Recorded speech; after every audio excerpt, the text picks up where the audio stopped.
எண்ணெய் கத்திரிக்காய் செய்கிறதுக்கு சிம்பிள் எண்ணெய் கத்திரிக்காய். அதுக்கு 2 ஸ்பூன் வெள்ளை எள்ளு,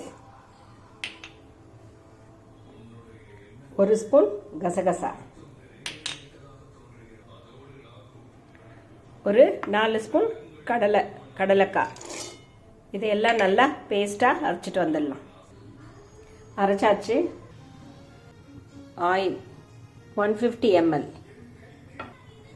கடுகு சீரகம். கடுகு பொரிஞ்சுதான் 1 ஸ்பூன் சீரகம், 1 ஸ்பூன் வெந்தயம், 1 ஸ்பூன் பெப்பர் எல்லாத்தையும் சேர்த்துக்கலாம். கருவேப்பிலை சிறிதளவு. அதோட 1/2 kg கத்திரிக்காய்,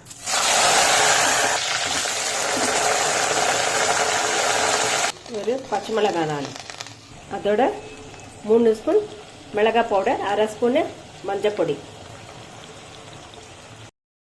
இதுக்கு தேவையான உப்பு, கல் உப்பு போட்டுட்டு இதை நல்லா கலந்துடலாம். அதோட நம்ம அரைச்ச கடலைக்காய், எள்ளு, கசகசா விழுது இதில் சேர்த்துடலாம்.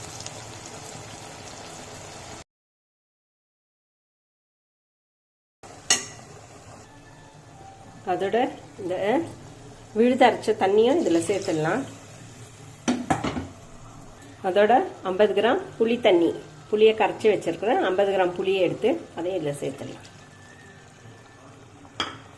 இதெல்லாம் நல்லா கலந்துடலாம்.